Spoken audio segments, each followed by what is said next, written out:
Frank Gehry is an architect whose work you would know the minute you looked at it. He's a postmodernist, and what he does is he likes to have unusual shapes, and he clumps them together. This is the Solomon R. Guggenheim Museum in Balboa, Spain, and you can see what we're seeing here is the top of it. It was thought of as a flower. His materials were usually industrial, the kind of things you'd find around anywhere. This top is made of titanium. His work can be viewed all over the world, and mostly we see these tumbling shapes, these unusual forms that denote and give a signature to his work. Picasso's Guernica is a mural with a message, a political message. His homeland was at civil war during the 1930s, and in 1937 the Spanish Republican government in exile asked Picasso to create a work for the Spanish Pavilion at the Paris International Exposition. Picasso accepted the commission, but he really wasn't very enthusiastic about it. However, in April of that year, a Nazi bomber had almost totally destroyed the capital in an air raid acting on behalf of the rebel general Francisco Franco. Picasso was incensed that anyone should do such a thing, and the bombing took place at an hour during market day when most of the citizens would be out. Many were killed and wounded. Picasso has not given us the bombs, the explosions, the war. He has given us what happens as a result of it, the human sacrifice, the human grief, the despair. If you look on the left side of the painting, you can see a Pietà, the mother crying with the dead baby in her arms. And at the bottom of the painting is the warrior who has died with his broken sword in his hands. At the top of the painting is a light bulb, and then there's a hand coming out with an oil light, shedding the light, turning the light on what happened.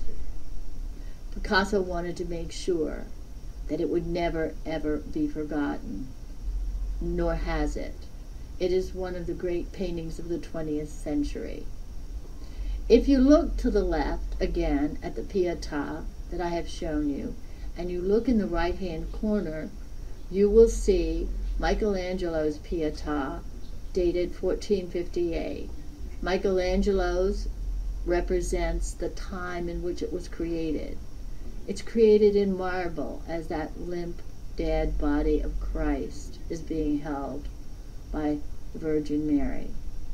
The same thing is true of Picasso's, only they're very, very differently conceived, very different time.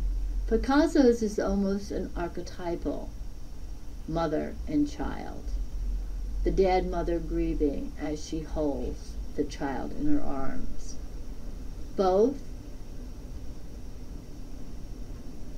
are difficult to look at. Both speak of the grief of death. Picasso left a legacy with this mural.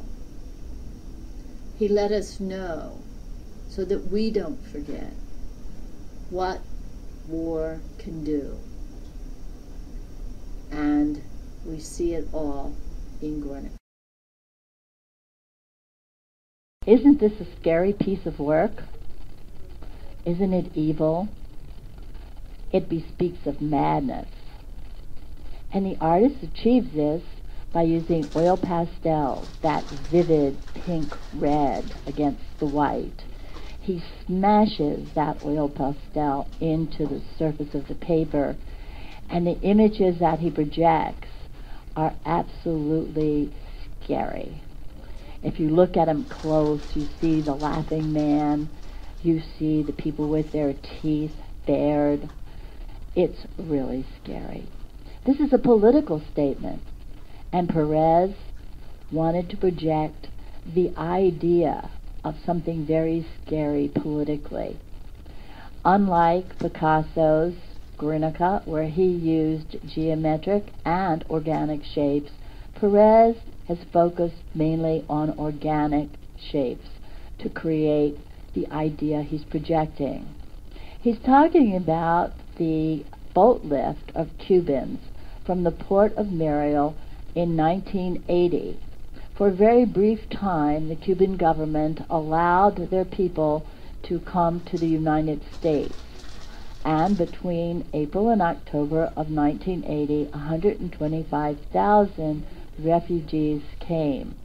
But among those, about 10% actually were criminals or had been let out of a mental institution.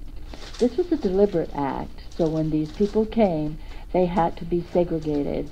And so we see Perez's idea of these people that Castro opened the doors of the jails and the mental institutions and allowed to get on the boats. Many of them were hard criminals. And so Perez lets us know what this event was like. Edward Weston's photography is innovative. He was working in the 30s, and he was involved with Alfred Stieglitz, the father of photography. The idea being that photography did not only record, but photography could be art. Weston's work is a good example of how artists use value, lights to darks, in order to define a form.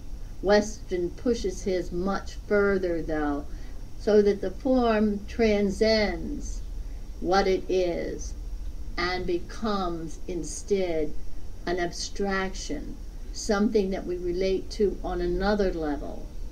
His work is very sensuous and very beautiful.